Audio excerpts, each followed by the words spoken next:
Bonjour et bienvenue à ce webinaire qui est présenté par Yele Consulting et le cabinet d'avocats Fidal.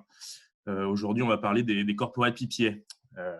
En particulier, on va présenter des éléments macro, déjà sur le développement des corporate PPA, et puis ensuite proposer des clés de compréhension sur les enjeux pour les consommateurs, pour les producteurs, sur le fonctionnement des corporate PPA, donc d'un point de vue marché opérationnel, mais également d'un point de vue juridique et réglementaire avec le cabinet Fidal. Donc pour aujourd'hui, je suis Mathieu Boisson, manager chez Yele Consulting. Et aujourd'hui, je suis accompagné de Guillaume Ansaloni et de Guillaume Dezobry, qui sont tous deux avocats chez Fidal et spécialistes des questions énergétiques. Et je suis également accompagné de Bruno Menu, qui est consultant indépendant, et notamment spécialiste des marchés de l'électricité. Donc, la présentation devrait durer une quarantaine de minutes. Ensuite, on aura du coup environ 20 minutes pour une session de questions-réponses.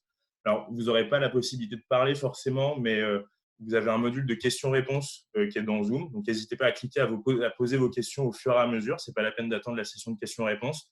Et ensuite, on pourra les dépiler au fur et à mesure et y répondre à l'oral les unes après les autres.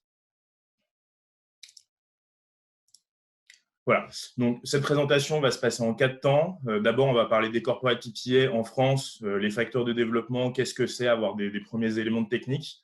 Ensuite, on va tout de suite poser quelques aspects réglementaires avec Guillaume Dezobry. On va revenir sur des éléments structurants opérationnels, des éléments de risque et d'opportunité sur les corporate PPA pour les producteurs, pour les consommateurs. Et on terminera sur une description, une démonstration sur le rôle du corporate PPA, la bancabilité du corporate PPA dans les projets de financement. Donc, pour commencer sur les corporate PPA en France.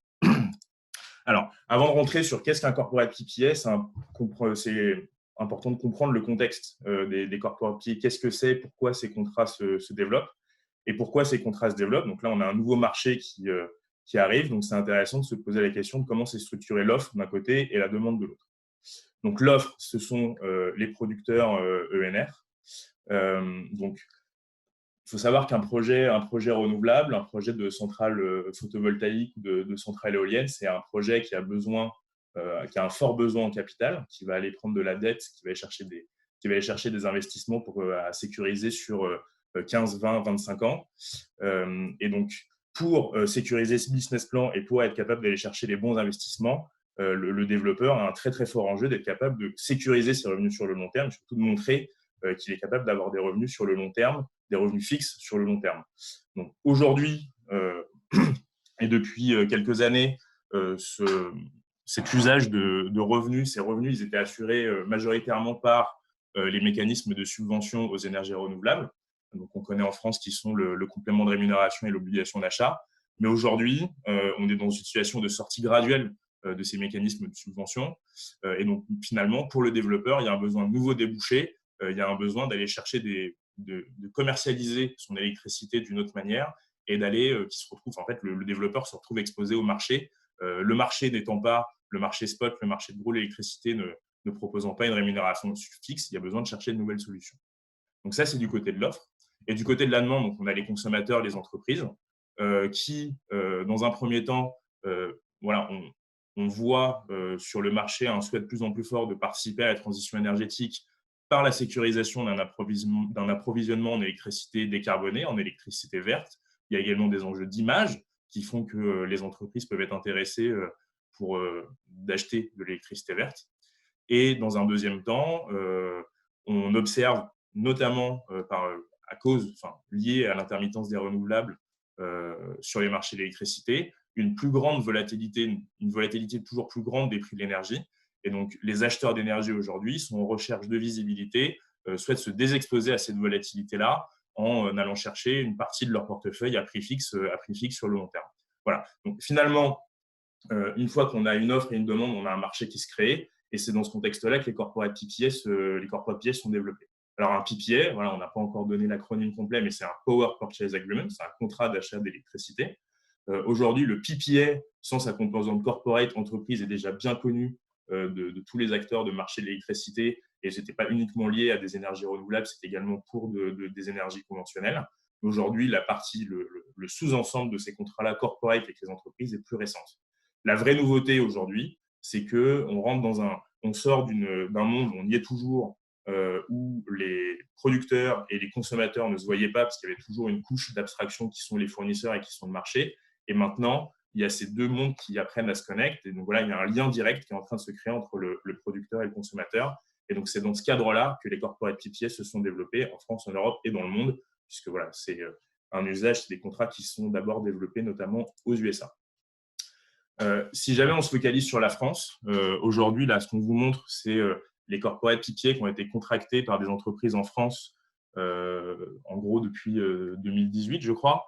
Voilà, donc là, c'est les contrats qui ont été annoncés au public.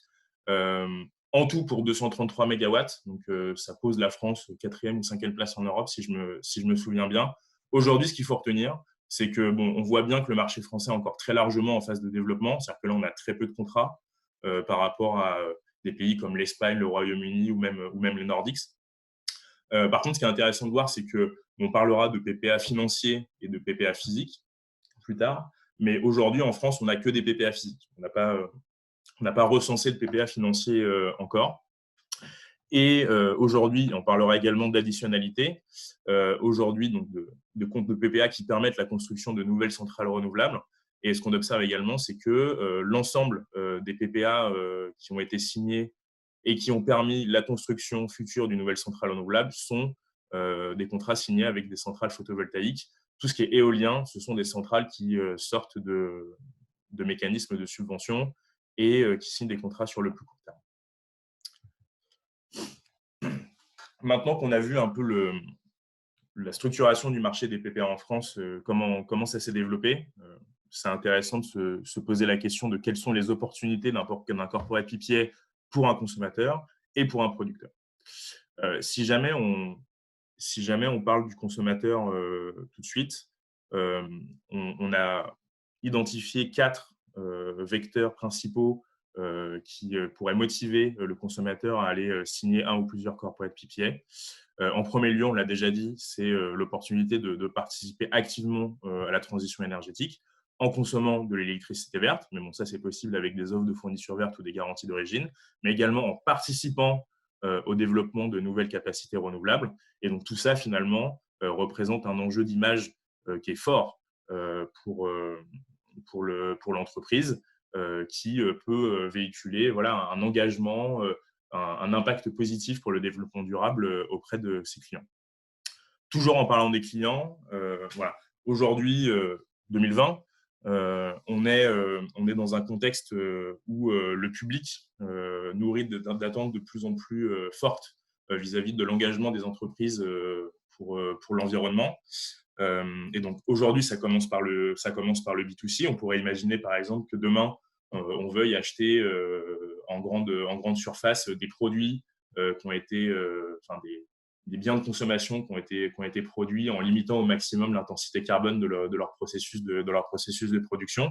Voilà. Donc les entreprises du B2C doivent répondre à ces attentes, et donc ça passe notamment par leur consommation électrique, leur consommation énergétique, pas uniquement, mais ça en fait partie. Et donc finalement, on peut imaginer que cet effort du B2C va finir par se reporter sur le B2B, dans le sens où voilà, l'intensité carbone d'un produit se calcule sur l'ensemble de son cycle de vie, sont des notions qui se développent de plus en plus. Et donc, il y a un besoin déjà de mieux tracer ces intensités carbone, mais surtout, on pourra, après, à terme, grâce à des corporate PPA, marketer des produits bas carbone, voire à neutralité carbone. Et ensuite, derrière, 2 autres vecteurs à tendance plus économique. Donc déjà, c'est une gestion des risques, c'est une maîtrise des coûts énergétiques, un corporate PPA, parce qu'on va chercher un prix fixe sur le long terme.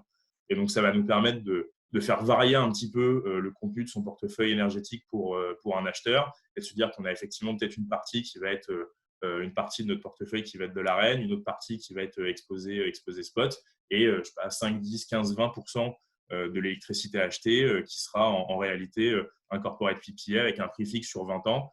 Ça offre de la visibilité. Voilà. Pour certaines entreprises qui ne recherchent pas forcément la compétitivité au centime près sur le prix du mégawattheure, ça peut être quelque chose de très intéressant.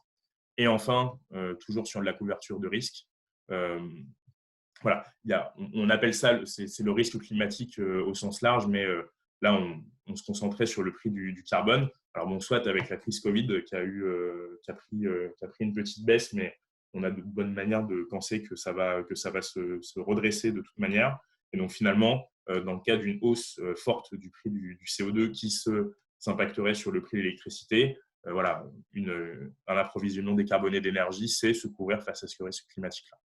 Voilà. Donc, maintenant qu'on a vu les opportunités pour les consommateurs, je vais passer la parole à Bruno pour parler des producteurs. Merci. Tu peux passer au slide d'après, s'il te plaît. C'est bon. Du côté producteur, on a identifié 3 principales opportunités. La première, c'est de pouvoir sortir des contraintes des appels d'offres créés. Donc sur ces contraintes, pareil, on en a à peu près 2 qui sont majeures. La première, c'est la limite, le seuil de 30 MW crête. Donc un corporate PPA, ça va permettre de développer un projet de taille plus importante de 30 MW.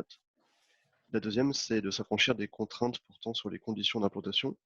Donc, dans les appels d'offres créés, on doit aller sur des sites dégradés, des zones ENR, des zones urbanisées, et on peut sortir de ces contraintes par un corporate PPA. La deuxième opportunité, c'est de développer des projets avec un impact positif. Donc bien que le premier critère dans la plupart des cas soit le prix, on a certains consommateurs qui sont aussi intéressés par d'autres critères, tels que les critères RSE, ou de bâtir des projets avec un impact local positif. Donc ça peut être l'opportunité pour les développeurs d'aller sur des projets un peu différents et de ne pas tout jouer sur le critère prix. Enfin, la dernière, c'est de saisir de nouvelles opportunités et préparer l'avenir. Donc, de nouvelles opportunités parce qu'on est sur des opportunités qui sont complémentaires aux appels d'offres créés, comme on l'a dit juste avant, parce qu'on va aller sur des sites, par exemple, qui sont en dehors, qui ne seraient pas éligibles aux appels d'offres créés. Et le deuxième point, c'est que l'avenir, on ne sait pas s'il va advenir des subventions à l'avenir. Et le cas le plus probable, c'est que les projets doivent se préparer à un avenir où il faut trouver des débouchés sur le marché. Et donc, aller dès maintenant avec les corporate PPS, c'est acquérir une expérience en dehors des appels d'offres créés. Donc, quels enjeux pour les producteurs? Donc, le premier, c'est que les corporate PPS se développent actuellement en France. Et donc, arriver en premier sur le marché, ça permet de nouer, par exemple, des relations avec des gros consommateurs qui vont organiser plusieurs appels d'offres. Donc, c'est par exemple le cas de la SNCF qui a fait un premier appel d'offres corporate PPA, mais qui couvre seulement quelques petits pourcents de sa consommation, et donc qui va en réaliser des prochains dans les prochaines années. Et ça va être le cas pour pas mal de gros consommateurs qui vont faire ça étape par étape. Donc, être parmi les premiers, c'est être aussi avoir déjà une relation, être listé auprès des différents consommateurs. L'autre point d'attention, c'est que c'est un marché qui dépend beaucoup des prix de marché de l'électricité. Donc, quand les prix sont élevés, ça devient plus attractif de signer un corporate PPA pour un consommateur. Donc, évidemment, quand on parle des prix de marché, on regarde uniquement à 3 ans, alors que là, on s'engage sur des contrats de 15 à 25 ans. Mais ça a quand même un certain effet sur les consommateurs de voir que, ne serait-ce que sur les 3 premières années, ils vont déjà économiser de l'argent. Par exemple, actuellement, ce n'est pas le cas. Donc, ça peut être un frein ou un moteur selon les prix de l'électricité.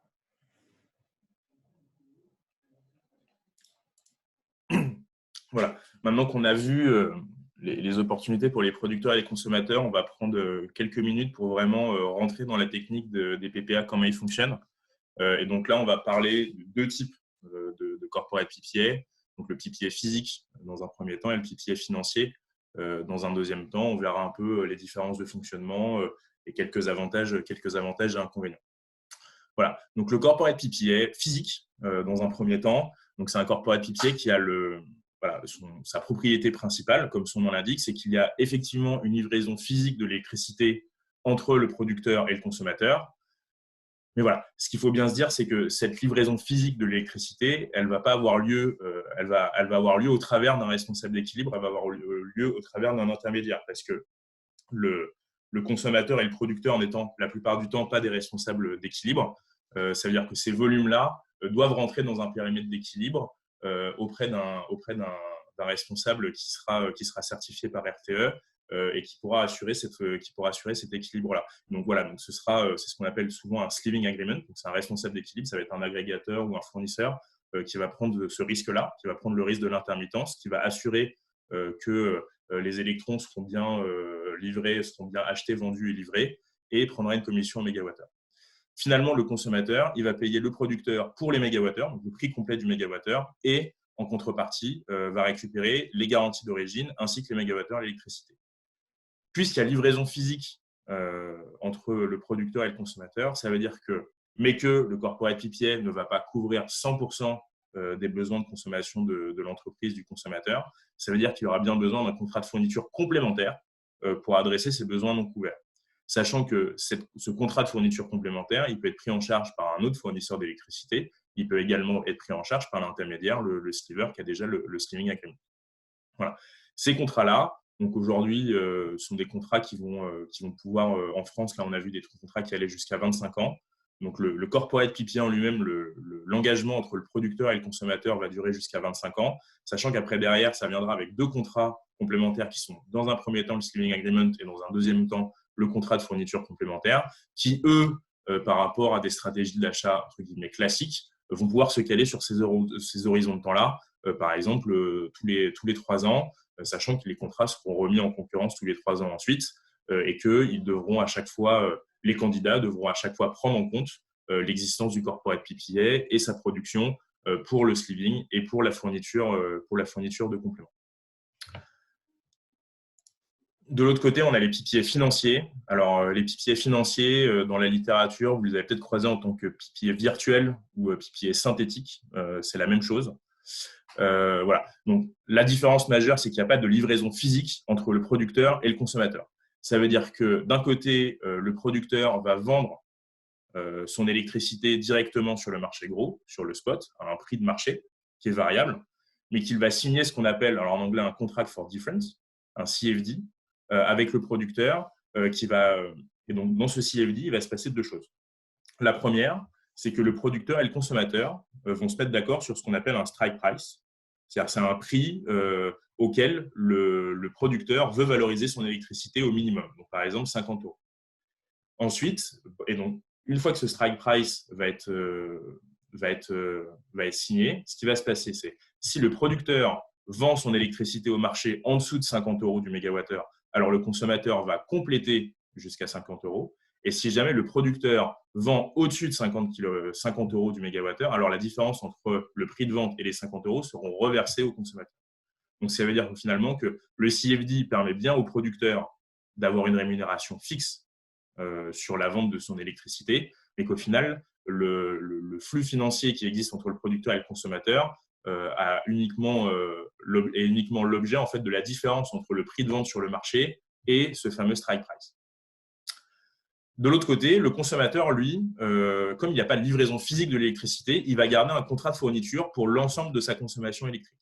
Ce qui veut dire que finalement, en gros, ce qui se passe, c'est que le contrat permet pour le producteur de sécuriser du revenu sur le long terme et permet pour le consommateur de participer à la construction de la centrale et de récupérer, moyennant le contrat différentiel, de récupérer les garanties d'origine qui sont issues de la production. Voilà. Donc, à partir de là, quelle différence? Alors aujourd'hui, nos analyses montrent que le PPA physique va être particulièrement adapté, notamment, ça paraît évident, mais pour créer un lien vraiment direct entre le producteur et les consommateurs dans une démarche de développement durable, alors que le PPA financier, ne serait-ce que d'un point de vue de la perception du public, sera un petit peu plus compliqué à expliquer. Néanmoins, ça veut dire que le consommateur est plus fortement exposé à l'intermittence ENR, parce qu'effectivement, les volumes qui vont être produits par la centrale sont plus ou moins maîtrisés. Il y a un risque de l'intermittence qui est pris par l'agrégateur SWAT, mais qui du coup a un coût. Et ça aura également un impact sur la fourniture de compléments et sur le prix de la fourniture de compléments. Et finalement, on l'a vu, il y a une structure contractuelle qui est plutôt plus complexe. On a le PPA, on a un sleeving agreement pour la responsabilité d'équilibre, et on va également avoir de la fourniture de compléments à aller chercher avec les mises en concurrence qui vont avec. De l'autre côté, le PPA financier, alors effectivement, d'un point de vue image, ce sera peut-être plus difficile à justifier, ne serait-ce parce qu'il y a une connotation derrière financier qui n'est pas forcément très bien perçue du grand public. Mais il sera très adapté comme utilisation comme stratégie de hedging, comme stratégie de couverture de risque sur les prix de l'électricité.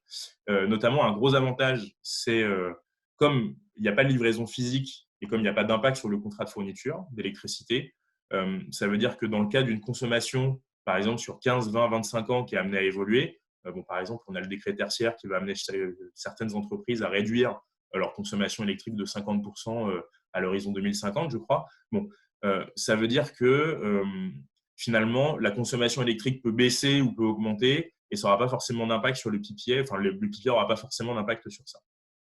Par contre, effectivement, il y aura bien besoin de prendre en compte ce contract for difference dans le prix de fourniture, parce que si jamais on décorrèle le prix de fourniture avec le CFD, alors on a un risque qui est assez fort sur finalement le coût global de l'opération. À partir de là, on vous a expliqué avec Bruno les grandes clés de compréhension du développement des corporate PPA, de qu'est-ce que sont les corporate PPA d'un point de vue un peu plus technique. Et maintenant, je souhaiterais passer la parole à Guillaume Desaubry, qui va développer quelques aspects réglementaires. Merci Mathieu. Bonjour à tous. Alors sur les aspects réglementaires, vu qu'on n'a pas beaucoup de temps, on a souhaité se concentrer sur les sujets les plus importants et ils concernent les PPA physiques, puisque comme Mathieu et Bruno l'ont dit, il y a une vente d'électricité entre un producteur et un consommateur final. Et nécessairement, on est amené à se poser la question de savoir si cette vente d'électricité à un consommateur final tombe ou non sous la qualification de contrat de fourniture. Alors, la fourniture en France, elle est définie aux articles L333-1 et suivant et les dispositions réglementaires. La définition n'est pas très claire et on parle surtout d'achat pour revente. Ça, c'est historique, c'est au moment de l'ouverture des marchés, on permettait aux nouveaux entrants d'acheter de l'électricité pour la revendre à des consommateurs finaux. Et voilà, donc c'est un texte qui n'est pas très clair, mais donc la question qui se pose, c'est est-ce que éventuellement dans un contrat comme celui-là, il faut qu'il y ait une autorisation de faire de l'achat pour revente? Alors, on imagine bien que si la réponse est oui, ça va être compliqué pour que les PPA se développent, et donc probablement que la réponse sera non, ou probablement que la réponse sera oui, mais avec un certain nombre d'exonérations. Ce qui ajoute aussi un petit peu de confusion, c'est à l'occasion de la loi énergie-climat, on a supprimé la deuxième phrase de l'article L331-1 qui prévoyait la possibilité pour un consommateur d'acheter directement de l'électricité à un producteur. Alors, en fait, cette suppression, elle n'a pas été faite pour dire que ce n'était pas possible, elle a plus été faite pour articuler un petit peu mieux ces différents articles dans le Code de l'énergie, mais voilà, ça ajoute un petit peu de confusion. Alors, la notion de fourniture, comme je le disais, elle n'est pas très claire. Elle n'est pas définie non plus de manière claire dans les dispositions européennes, que ce soit les directives ou les règlements ENR ou électricité, ils définissent finalement assez peu cette activité. Ce qu'on peut se dire, c'est qu'à minima, la fourniture devrait ou pourrait concerner la vente d'électricité à un consommateur final. Alors, si on s'interroge et si on raisonne un petit peu par analogie et qu'on regarde ce qui se passe du côté de l'autoconsommation collective, ça ajoute encore un peu plus de confusion finalement, puisque dans l'article L315-2, on parle bien de fourniture. Donc, on pense que, ou en tout cas, c'est comme ça qu'on peut lire l'article, que l'échange entre un producteur et un consommateur au sein de cette opération d'autoconsommation collective, c'est une forme de fourniture. Alors, c'est assez intéressant parce que dans les débats parlementaires qui ont précédé l'adoption de la loi énergie-climat, il y a eu un amendement proposé pour préciser que justement cet échange d'électricité au sein d'une opération d'autoconsommation collective n'était pas de la fourniture. Et la réponse qui a été faite, c'était de dire mais il n'y a pas de problème, en fait, effectivement, ce n'est pas de la fourniture. Mais voilà, je pense que ça aurait été intéressant de préciser ça de manière un petit peu plus claire, parce que finalement, là, le texte est assez clair sur l'utilisation de l'expression fourniture, et finalement, on voit que ce n'en est pas forcément. Alors, si on peut passer à la slide suivante, donc on reste un petit peu sur notre fin sur la question de la qualification. Et donc se pose la question du régime juridique de ce contrat, enfin à quel régime il est soumis, et surtout de l'articulation du PPA avec les autres dispositifs du secteur de l'énergie. Alors, la première question qu'on se pose, c'est l'articulation du PPA avec la question du mécanisme de capacité. Et notamment avec la question de savoir si, du coup, le consommateur est considéré comme s'approvisionnant au moins pour une partie de ses besoins directement sur le marché. Et si oui, ça signifie qu'il devient un acteur obligé, à l'instar d'un fournisseur, voilà, ce qui n'est pas très compliqué puisqu'il peut déléguer après son obligation, mais voilà, juridiquement, ça pose la question de savoir si oui ou non ce consommateur va devenir un acteur obligé du dispositif. La deuxième source d'interrogation, c'est au niveau de la fiscalité. Donc, cet échange entre le producteur et le consommateur, comment est-ce qu'il va être fiscalisé ? On imagine bien que ce producteur ne va pas se mettre à percevoir de la CSPE et de la TCCFE. Donc, ces dispositifs, soit ils sont exonérés de fiscalité, ce qui paraît peu probable, soit la fiscalité, elle devra être perçue par le fournisseur. Et à ce moment-là, se pose la question de savoir si c'est le fournisseur qui perçoit la CSPE et la TCCFE pour les volumes qu'il ne vend pas mais qu'il livre, ça veut dire que finalement sur sa facture, on va avoir besoin de faire une distinction entre les volumes qu'il vend et qu'il vend lui-même au consommateur final et les volumes qu'il ne vend pas mais qui sont quand même fiscalisés par son intermédiaire. Et dernier point sur la fiscalité, c'est celui de la TVA. La TVA, on imagine que la vente entre le producteur et le consommateur sera soumise à la TVA. Et donc, est-ce que ça veut dire que dans son contrat de fourniture, il faudra aussi prévoir une exonération de TVA pour la partie qui aurait déjà été perçue dans le cadre du contrat entre le producteur et le fournisseur? Voilà. Bon, dernière articulation qu'il faut envisager, c'est avec Remit, mais là c'est un petit peu anecdotique. C'est surtout sur des questions de reporting voilà. Donc je passe rapidement sur le sujet parce que ça pose pas vraiment de problème. Donc le risque réglementaire, il est assez limité, même si on pense qu'une clarification de la notion de fourniture sera la bienvenue. Ce qui est très positif, et on voit bien que c'est le sens de l'histoire, et la directive européenne maintenant l'impose aux États membres, c'est que dans tous les cas, il va falloir favoriser la possibilité de réalisation de ce type d'échange. Et donc, les États membres vont devoir lever les barrières administratives ou réglementaires, s'il en existe, pour favoriser le développement de ce type de dispositif. Donc voilà, donc on n'est pas très inquiet, mais il y a un peu d'architecture juridique et réglementaire à faire pour que ces contrats puissent se dérouler de manière sécurisée. Voilà pour ces premiers aspects. Merci Guillaume. Du coup, je vais reprendre brièvement la parole avec Bruno pour parler de quelques éléments structurants qui entourent la signature d'un corporate PPA. Et en premier lieu, on va parler du concept d'additionnalité, quand on parle de greenfield et de brownfield. Voilà. Donc, tout d'abord, pour définir le concept d'additionnalité, que vous allez avoir souvent revenir sur les corporates, au propos des corporate PPA, décrit une situation dans laquelle la signature d'un corporate PPA ou d'un PPA permet la construction d'une nouvelle centrale de production. Dans ce cas-là, on parle de greenfield. L'autre cas, c'est le brownfield. Donc, le brownfield, c'est quand finalement la signature du corporate PPA vient aider une centrale qui sort de mécanismes de subvention, donc qui a déjà été construite il y a 15-20 ans, et qui sort, par exemple, d'obligations d'achat et qui a besoin de nouveaux débouchés. Donc là, on parle de brownfield parce qu'effectivement, le PPA en lui-même ne permet pas la construction d'une nouvelle centrale.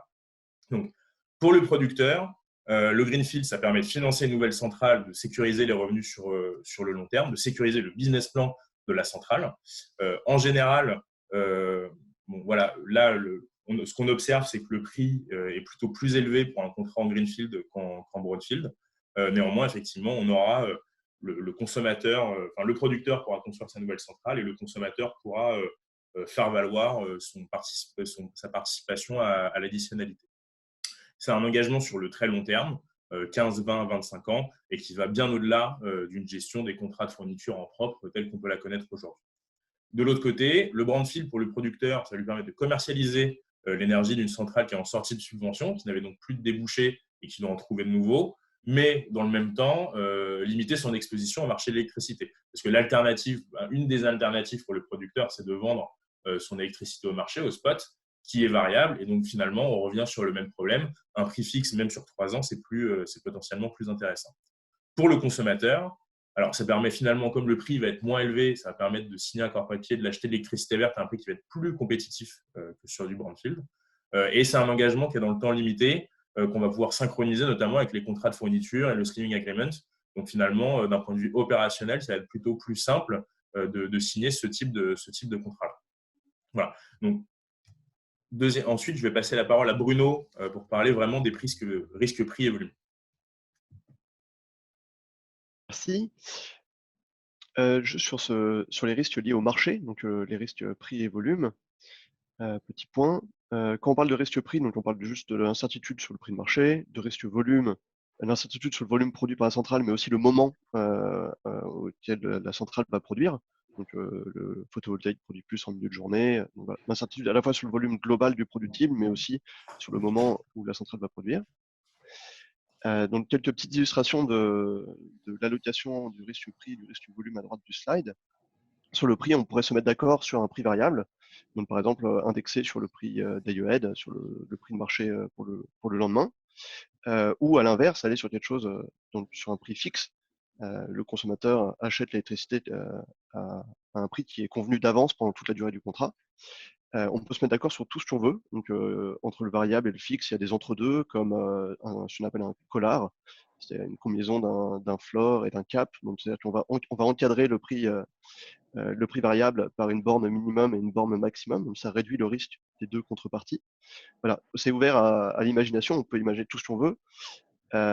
Mais niveau prix, on va surtout aller vers des choses qui sont proches du prix fixe.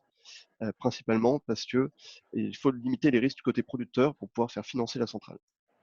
Donc, de la même manière, sur le risque volume, on peut imaginer plusieurs choses, typiquement des engagements de production côté producteur, mais c'est pareil, on va plutôt se retrouver sur ce qu'on appelle du pay as produce, c'est-à-dire que toute l'énergie produite par la centrale est achetée par le consommateur. Donc, c'est favorable au producteur, mais c'est un des seuls moyens pour limiter le risque côté producteur et le faire financer. Donc, on peut en théorie faire une répartition des risques comme on veut entre le producteur et le consommateur à la fois sur le prix et le volume. En réalité, la problématique de financement fait que les risques sont limités côté producteur. Donc il faut trouver quand même une allocation des risques qui satisfait les deux parties, mais on va avoir certaines limites liées au financement. Je peux passer à celle d'après, Mathieu, s'il te plaît.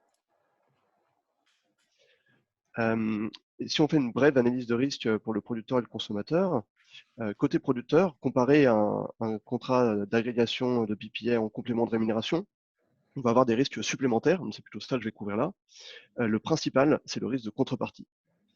Donc là, la SPV, enfin le projet de la centrale de production, elle va s'engager avec le consommateur sur une très longue durée. C'est compliqué de savoir si le consommateur en face sera encore là dans 15, 20 ou 25 ans. Donc, pour des acteurs publics, c'est plus facile, mais pour le privé, ça peut poser des problèmes et donc ce risque de contrepartie. Le deuxième point, c'est le risque de marché s'il reste, donc si le prix n'est pas fixe et qu'il y a, par exemple, un encadrement par une borne minimale et maximale, il y a un certain risque qui va rester côté producteur et qui ne sera pas couvert, ça va pas hedgé. Le troisième risque, c'est que le consommateur peut imposer des contraintes additionnelles, typiquement liées à sa volonté d'avoir une bonne image, donc des clauses RSE, typiquement empêcher un changement d'actionnaire, pas avoir un droit de regard sur le changement d'actionnaire pour éviter que le site de production se retrouve possédé par Total, par exemple, hein, ce genre de choses, ou que le site ait un impact local positif, quel qu'il soit. Le quatrième point, c'est qu'on va avoir une négociation beaucoup plus longue et plus complexe du PPA que pour un site en complément de rémunération, où le PPA est très standardisé. Donc là, actuellement, c'est pas standardisé, mais en plus, même si jamais on partait d'une donc il y a le contrat de la FEE qui a fait un beau travail de standardisation, mais il y a tellement de clauses qu'il va falloir négocier entre le consommateur et le producteur qu'on est quand même sur quelque chose de plus long et plus complexe. Et le dernier point, c'est le risque régulatoire, dont notamment la requalification, comme Guillaume l'a mentionné, en contrat de fourniture.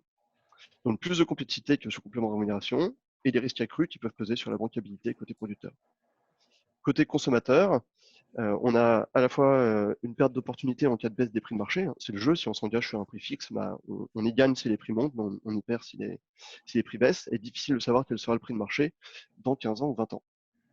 Le deuxième risque, ça dépend du type de corporate PPA qu'on signe, mais il y a un risque d'inadéquation entre la courbe de production et la courbe de consommation. Si jamais la production dépasse le talon, enfin dépasse la consommation du site, on peut se retrouver avec un risque de marché supplémentaire. Il y a un risque d'augmentation du coût de la fourniture de la consommation résiduelle. Donc le prix du corporate PPA peut masquer le fait que les contrats de fourniture annexes peuvent coûter plus cher parce que le fournisseur va devoir gérer l'intermittence du site à côté. Donc ça peut être un tour de passe-passe, et donc le prix du corporate PPA peut masquer une augmentation à côté du coût de la fourniture. Il y a les risques liés au développement et à la construction de la centrale. Donc, c'est pareil, c'est des choses qui peuvent être couvertes par le contrat, mais il y a toujours le fait que si le projet n'est pas libre de tout recours, il peut être retardé significativement, voire même abandonné. Et il y a aussi un risque lié à la construction. Enfin, on a un risque lié à la performance de la centrale durant son opération. Si jamais il y a un accident, un incendie, du coup, le productible n'est plus là. Et enfin, le même risque régulatoire qu'on a mentionné pour le producteur, requalification au contrat de fourniture notamment, mais il y en a d'autres aussi. Donc voilà, pour le consommateur, globalement, on a un contrat qui est engageant sur une longue durée et un processus d'achat d'énergie plus complexe, à la fois sur la signature du corporate PPA, mais aussi sur la signature des contrats de fourniture annexes après. Merci Bruno. J'essaie de passer rapidement là-dessus pour qu'on puisse ensuite laisser la parole à Guillaume et passer aux questions. Voilà. Donc aujourd'hui, tout ce qu'on vous dit, tout ce qu'on vous a décrit déjà aujourd'hui permet de montrer que voilà, il y a de multiples questions qui entourent la structuration d'un corporate PPA, en particulier pour un consommateur et pour un producteur. Là, si on se focalise sur le consommateur, sur l'entreprise, c'est intéressant également pour le producteur de voir un petit peu ce point de vue-là.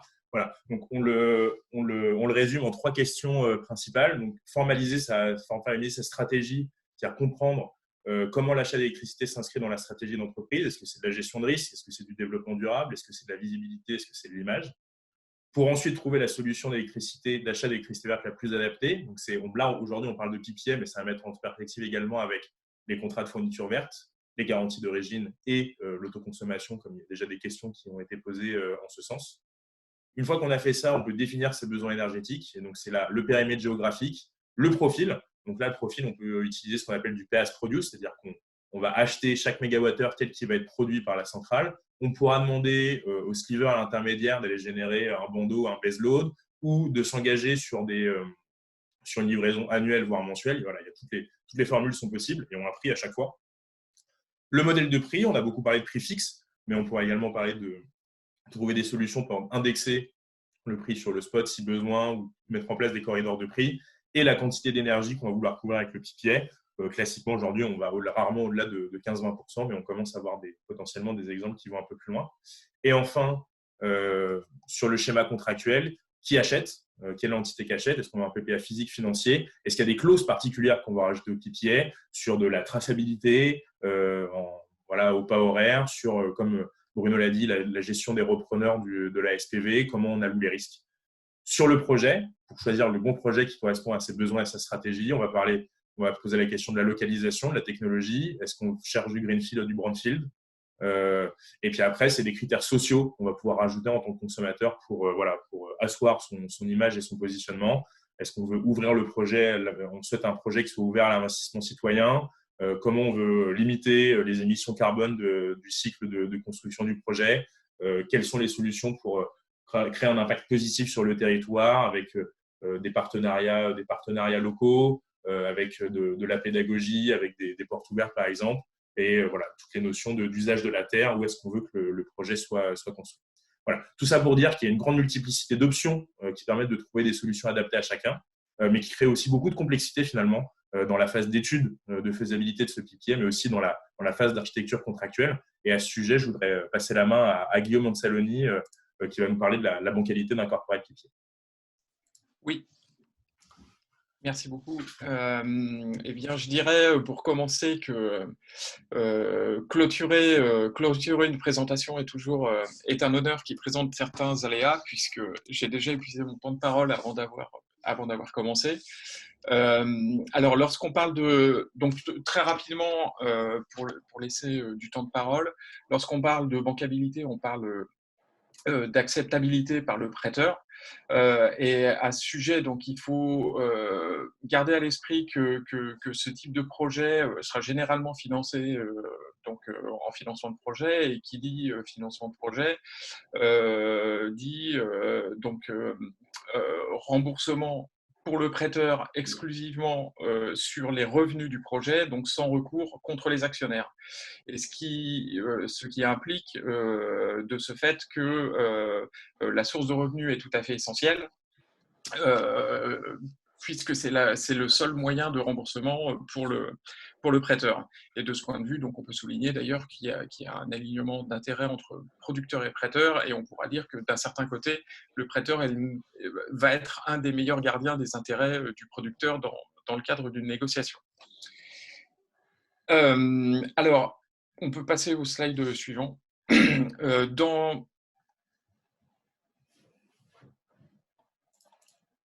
Alors, le but pour le prêteur, il est très simple, c'est d'être payé. Et à ce sujet, deux considérations s'imposent. D'une part, ce qui intéresse le prêteur, c'est la prévisibilité des revenus, donc non seulement dans son montant, mais aussi sur la durée. Et d'autre part, d'externaliser les risques associés au contrat dans toute la mesure possible, de pouvoir répartir ces risques sur des tiers, sur les autres intervenants du projet. Le moyen, bonne nouvelle, c'est que le contrat sert à cela, puisque, comme on le sait, donc un contrat est à la fois un acte de prévision, une emprise sur le futur, et ce que l'on a découvert un peu plus tard, également un outil de gestion des risques. Alors, on peut saluer, et ce qui a déjà été fait tout à l'heure, les travaux de la FE qui a proposé un ensemble contractuel basé sur un transfert physique. Et à ce sujet, on peut faire deux observations. Le projet de la FE repose sur un contrat de complément de rémunération. On a vu que ce n'était pas nécessairement l'option exclusive, en fait, cette combinaison avec un CDR. Et puis, l'autre chose, c'est que peut-être sur la standardisation elle-même, on voit que la standardisation a un enjeu assez fort, qui est de structurer justement des comportements et un marché. Et typiquement, c'est ce qu'on a vu sur le marché des dérivés, où les travaux justement de l'ISDA ont permis un très fort développement de ce marché. Alors, je vais dire quelques mots pour finir. On peut passer au slide suivant. Quelques mots sur les deux éléments évoqués de stabilité et d'allocation des risques. Stabilité et prévision des revenus. La première considération, c'est d'avoir la certitude d'être payé à l'heure, ce qui pose le problème du risque de contrepartie en premier lieu. Ce risque de contrepartie peut être couvert dans le contrat par l'octroi de garanties externes, donc garantie maison mère ou garantie bancaire, et d'autre part par un contrôle du changement de contrepartie, donc via des clauses de cession de contrat et ou changement de contrôle. Bon, la facturation, les délais de facturation et de paiement, ainsi que les problèmes de contestation de facture, sont évidemment des sujets à considérer avec une grande attention, puisque il faut éviter, en tout cas assurer au maximum une coïncidence totale entre les échéances de remboursement et l'encaissement des revenus. Être certain de recevoir ce qui est budgété, ça pose d'abord le problème de l'intangibilité du prix. L'intangibilité du prix, elle renvoie à la révision pour imprévision. Et s'il y a une chose peut-être à souligner, c'est que la révision pour imprévision en financement de projet, ça reste une anomalie. Voilà. Ce qui veut dire que et on est bien placé pour le savoir dans le contexte que l'on traverse, ce qui veut dire que lorsque un projet de contrat comporte une clause de révision pour imprévision, il faut en analyser d'une part les causes d'ouverture et d'autre part les conséquences dans le cas où les parties n'arrivent pas à se mettre d'accord. La durée du contrat pour le prêteur, si la durée coïncide avec l'échéance du crédit, c'est l'idéal. Maintenant, on le voit avec l'agrégation, suivant la liquidité et la possibilité, la substituabilité du produit, entre guillemets, il n'est pas exclu en fait, que des durées plus courtes en fait, soient acceptables. Il faut envisager le cas où le contrat est rompu avant son terme, et cela pose le problème de l'indemnisation en cas de rupture anticipée. Et de ce point de vue, peut-être un sujet ouvert qui pourra être analysé au fil des cas, c'est que donc le PPA physique donc est un contrat de vente. Normalement, une vente, c'est un contrat d'échange, une commutation, ce qu'on appelle une commutation. Suivant l'imbrication entre le PPA et l'ensemble du projet, on pourra peut-être se retrouver dans des situations où on glisse de cette idée de contrat-échange vers une idée plus collaborative de ce que l'on appelle le contrat coopération. Et l'intérêt n'est pas la distinction entre commutation et coopération n'est pas seulement théorique. Il a été mis en exergue en fait que ça a des conséquences également en termes de régime contractuel et notamment indemnitaire. Allocation des risques. En deux mots, donc on a évoqué déjà la gestion du risque le risque de volume. Évidemment, le prêteur aura tout intérêt à ce que le producteur ne prenne pas d'engagement sur les volumes, sauf à moins qu'il puisse les faire couvrir par un tiers, ce qui implique que c'est l'acheteur qui va supporter ce risque. Le risque de retard de mise en service industriel, lui, devra être répercuté. Et les conséquences du risque, notamment en termes de pénalité, devront être répercutées en back-to-back sur le constructeur et ou le turbinier. En ce qui concerne la disponibilité et la maintenance, de la même manière, la SPV emprunteur n'a pas les moyens propres en fait, de porter ce risque seul. Donc, si une garantie doit être délivrée dans le contrat, elle doit être répercutée de la même manière en back-to-back sur l'exploitant ONM.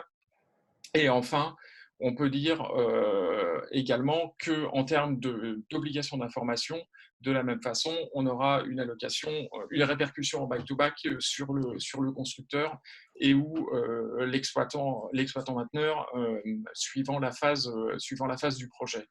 Donc en conclusion, mais ça a été déjà souligné plusieurs fois, on observe des facteurs de risque, de risque additionnels, mais des facteurs de risque qui peuvent être alloués de manière harmonieuse entre les différents intervenants du projet et au sein des contrats de projet, donc moyennant une recherche d'équilibre entre ceux-ci. Je vous remercie. Merci Guillaume, merci à tous pour votre attention. Donc, on a pris un petit peu plus de temps, il nous reste 10 minutes. On va traiter maintenant les questions qui ont été posées au fur et à mesure de la présentation. Alors, il y en a certaines, faites attention, qui ont déjà été résolues par Bruno à l'écrit. Si on a le temps, j'y reviendrai rapidement à l'oral. Voilà, donc je vais les prendre dans l'ordre. Donc déjà, pour revenir sur le tableau des PPA, ici, voilà. Donc ici, là, ce qu'on disait sur la dernière colonne, c'était vraiment dire, bon, voilà, montrer que c'était que des contrats physiques. Alors pour Aéroport de Paris, c'est pas écrit, mais c'est bien un contrat physique. Aujourd'hui, sur les 3 contrats de Voltalia, on n'a pas d'information sur qui gère la responsabilité d'équilibre. C'est pour ça qu'on ne l'a pas mis. Voilà. Et après, sur Aéroport de Paris, il y avait une spécificité sur l'appel d'offres, la manière dont il a été structuré, où ce n'était pas simplement un appel d'offres pour un corporate PPA où les développeurs se présentaient, c'était en fait un appel d'offres pour de la fourniture, où les acteurs de marché devaient venir avec une offre de fourniture et également un développeur et un projet de PPA donc qu'ils allaient prendre dans leur périmètre et assurer également la fourniture d'électricité de complément. Voilà. Donc, en gros, finalement, ça a permis à ADP d'avoir les deux approches et de ne pas avoir besoin de s'occuper de la recherche du projet, de reporter la recherche du projet sur le développeur. Ensuite, une autre question. Donc, pour le PPA financier, le consommateur peut donc souscrire une capacité totalement décorrélée de sa consommation. Globalement, il n'y a pas de limite à ça pour le PPA financier ou pour le PPA physique en soi, puisque de toute manière, même dans le cas du PPA physique, voilà, quelle que soit la quantité, la question c'est qu'est-ce qui sera en surplus. Si jamais il y a beaucoup de surplus sur un PPA physique qui va être exposé marché, c'est finalement le sliver qui va peut-être reporter ça sur le prix de l'électricité pour le consommateur. Pour le PPA financier, ce sera la même question. Après, ce sera une question de coût et une question d'intérêt, parce que est-ce qu'il y a vraiment besoin d'avoir beaucoup plus de mégawattheures et beaucoup plus de garanties d'origine que nécessaire. Voilà. Ensuite, question. Les consommateurs qui souhaitent valoriser leur démarche auprès de clients ne font-ils pas face à un projet trop complexe, face à un dispositif en autoconso? Là, c'est ce qu'on disait vers la fin de la présentation. Effectivement, selon la stratégie qu'on veut mettre en place, il faut mettre en perspective la fourniture verte, les garanties d'origine, l'autoconsommation et les PPA. Après, ça va dépendre. Un consommateur qui va avoir peu de foncier ou qui va avoir peu d'espace pour construire des panneaux solaires, par exemple, ne va pas forcément pouvoir facilement s'orienter vers de la solution d'autoconso. Il faut savoir que voilà, ça reste un investissement. Voilà, il y a un coût en rétrofit, il y a un coût en installation qui peut être conséquent. Il y a un impact, il y a une obligation, il faut être propriétaire de son foncier quand même ou avoir toutes les autorisations pour pouvoir construire. Donc finalement, ça reste un projet complexe. Alors oui, c'est très porteur d'image, mais certains consommateurs voudront peut-être plutôt choisir un PPA plutôt qu'une solution d'autoconsommation et d'autres l'inverse. Alors, la question est plutôt longue. Donc, à propos à quel moment un PPA Greenfield va être plus intéressant que les appels d'offres de la CRE? Alors, il y a deux choses. Ce qu'un PPA va permettre, c'est… alors, effectivement, il y a les AO de la CRE. Les AO CRE posent tout un tas de conditions sur des attendus face aux projets qui vont être présentés. Donc, en termes de taille, en termes de terrain qui va être utilisé, etc. Donc, déjà, un PPA, ça va permettre de proposer d'aller chercher des débouchés pour une centrale pour un projet qui n'est pas éligible à la OCRE de manière générale. Et deuxièmement, très directement, voilà, un développeur va aller chercher le meilleur revenu possible pour sa centrale. Donc, si jamais un jour, le PPA permet un revenu plus fort, plus important que la OCRE, alors on pourra se tourner vers un PPA. Voilà. Donc là, aujourd'hui, la tendance, c'est que du point de vue du développeur, les AOCRE, quand c'est possible, sont quand même plutôt plus intéressants. Après, voilà, il y a cette limite de 30 MW crête qui est quand même assez importante, qui ne permet pas de construire des gros projets. Et donc, notamment, c'est ce qu'on a vu avec le projet de la SNCF, avec Aéroport de Paris, voilà, où c'est des gros projets, c'est 140 MW, 40 MW qui ont permis et qui n'étaient pas éligibles sur des AOCRE à ce moment-là. Voilà. Alors, le contexte marché actuel des prix de l'électricité freine-t-il le développement des PPA? Oui. Globalement, effectivement, là aujourd'hui, pour les consommateurs qui ont ça dépend, ça va sûrement freiner le développement à l'échelle. Le point étant, si jamais il y a des possibilités d'acheter de l'électricité moins chère sur le marché que via un PPA, effectivement, pour certains acheteurs, pourquoi se priver? Après, voilà, les PPA potentiellement vont peut-être se développer également pour des entreprises qui ont des enjeux pour lesquels l'électricité, le coût de l'énergie est un enjeu qui est faible, voire très faible, donc qui n'ont pas forcément besoin de rechercher la meilleure compétitivité, mais qui ont un fort besoin d'image. Voilà. Après, tout ça va dépendre également de la valeur qui est mise au-delà du pur coût de l'électricité, à l'image, aux garanties d'origine et à tout ce qui peut en découler pour l'entreprise. Donc aujourd'hui, c'est plutôt… effectivement, pour des entreprises qui recherchent le meilleur prix, c'est plutôt négatif, mais ça va peut-être créer un autre marché ailleurs sur des projets à fort impact. Alors, là, une question plutôt d'ordre légal. sur les freins spécifiques à un acheteur public pour activer ce mécanisme, notamment sur les durées des marchés publics, alors qui, de mémoire, pour moi, effectivement, sont maximum 8 ans. Je ne sais pas si Guillaume Dezobry ou Anceloni veut répondre à cette question. Sur la question de savoir si une collectivité peut ou non s'engager, effectivement, la question, ça va être l'articulation avec les règles de la commande publique. Il n'y a pas d'impossibilité. La question, effectivement, ça va être celle de la durée notamment. Mais comme le disait Guillaume Anceloni tout à l'heure, finalement, la durée, peut-être qu'on va pouvoir aussi voir sortir des contrats sur des durées qui sont plus réduites. Après, une autre question qui se pose avec les personnes publiques, mais finalement ça pourrait nécessiter un webinaire à part entière, c'est aussi l'achat groupé, c'est-à-dire plusieurs personnes publiques ou personnes publiques, personnes privées qui décident de s'engager dans ce type de contrat.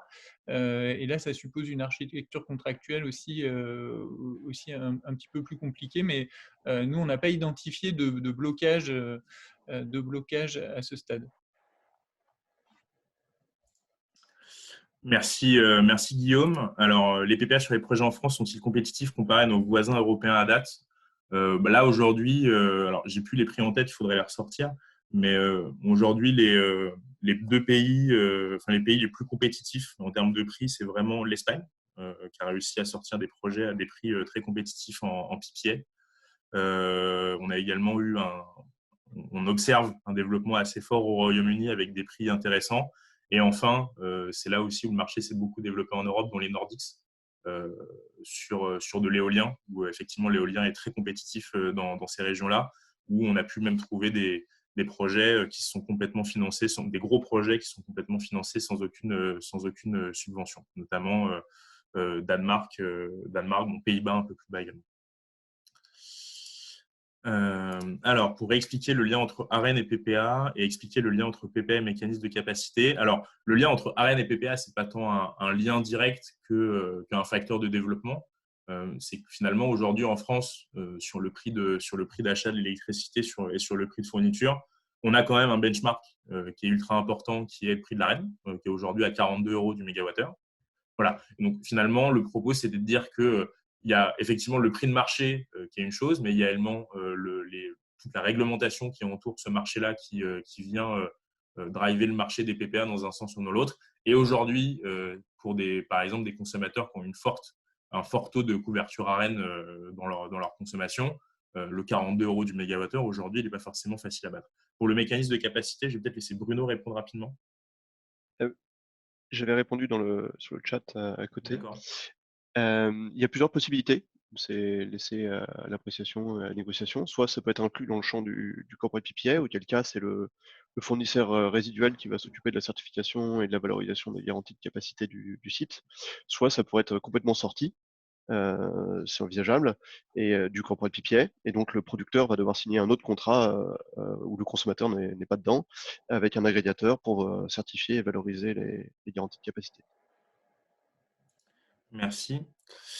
Alors, quid de la propriété de la centrale en fin de PPA revient-elle au consommateur? Alors, je vais laisser, je réponds sous contrôle de Bruno, mais le PPA, il ne vient pas changer la structure de capital d'un projet, ce qui fait qu'au final, c'est la SPV qui va rester propriétaire du projet. Et après, voilà, c'est des parts qui se revendent, donc un projet peut se revendre et passer de main en main. Si jamais le consommateur est à la fois acheteur et est au capital de la centrale, alors il pourra éventuellement prendre le contrôle. Sinon, le contrôle reviendra à la personne, à la société qui détient les parts majoritaires de la centrale. La propriété ne change jamais. Hmm. Donc la centrale est toujours, pendant toute la durée du contrat, la propriété du producteur. Généralement, ce qu'on appelle le producteur, c'est une société de projet, une SPV qui a été créée, qui contient juste ce site-là. Et donc ça peut être détenu par un fonds, ça peut être détenu par la personne qui a développé le projet, ça pourrait être détenu, comme Mathieu l'a dit, en partie par le consommateur, pourquoi pas. Donc à la fin, rien ne change. Très bien. Alors, quelles possibilités freins pour les PPA transfrontaliers, UE ou non? Alors, c'est un sujet qui s'est développé, qui se développe petit à petit. Enfin, c'est une question qui se développe petit à petit. Aujourd'hui, sur des PPA physiques, c'est globalement pas très possible de parler de PPA transfrontalier Alors, techniquement, ce serait faisable, mais le problème, c'est qu'il rentrerait en ligne de compte la réservation de la capacité au niveau des interconnexions, qui ne peut pas se réserver sur 20 ans. Et donc, ça mettrait un risque beaucoup trop important sur la capacité d'acheminer l'électricité de la production à la consommation. Néanmoins, sur un PPA financier où il n'y a pas d'enjeu de livraison physique, ça peut être une solution pour aller acheter de l'électricité, enfin des garanties d'origine notamment, sur une production qui n'est pas dans le pays de consommation, enfin qui n'est pas dans la même zone que la consommation. Après, ce n'est pas une question, mais effectivement, une remarque. Donc, oui, ADP est soumis à la commande publique. Oui, alors c'est pas une collectivité, mais du coup, ça va être une entité adjudicatrice. Et en plus, ADP a un nombre de casquettes qui lui permet de faire des choses que les autres personnes publiques peuvent pas faire. Il a l'autorisation de faire de l'achat pour revente.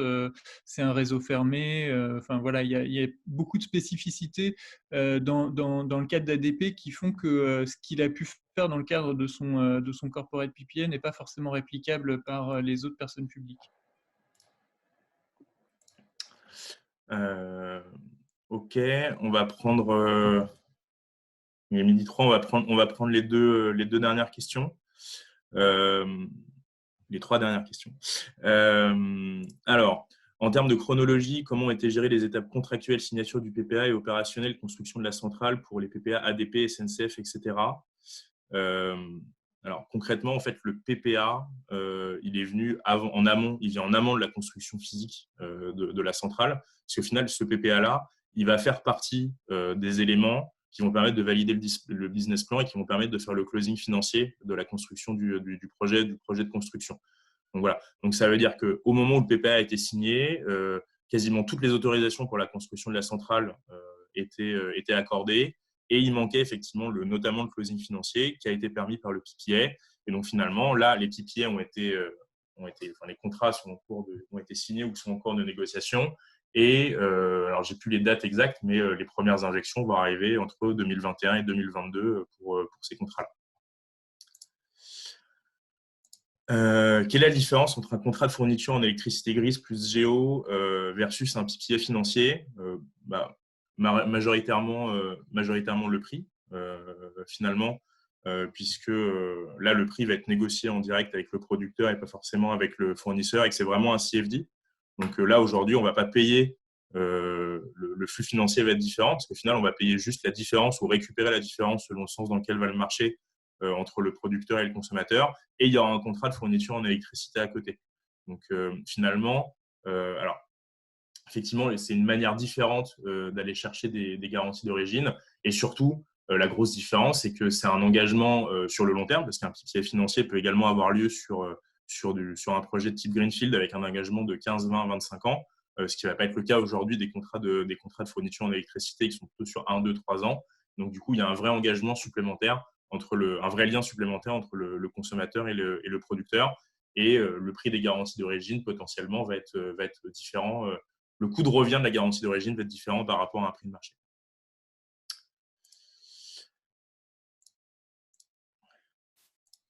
Dernière question qu'on va prendre, quelle est la durée minimale de contractualisation pour un consommateur? Pour le consommateur, c'est pas forcément le consommateur qui va choisir. Aujourd'hui, ça va dépendre.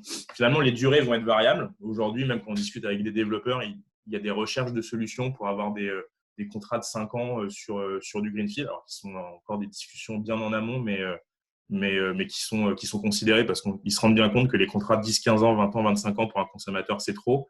Après, plus la durée va être longue et plus on va sécuriser des revenus sur le long terme, plus on va avoir une chance de faire baisser le prix côté consommateur. Donc finalement, la durée minimale, elle n'existe pas vraiment, mais ça va être aujourd'hui de l'ordre de 15 ans minimum pour sécuriser le projet, pour que ce soit intéressant pour le développeur. Et après, on pourra tirer aujourd'hui jusqu'à 25 ans, comme la SNCF a fait.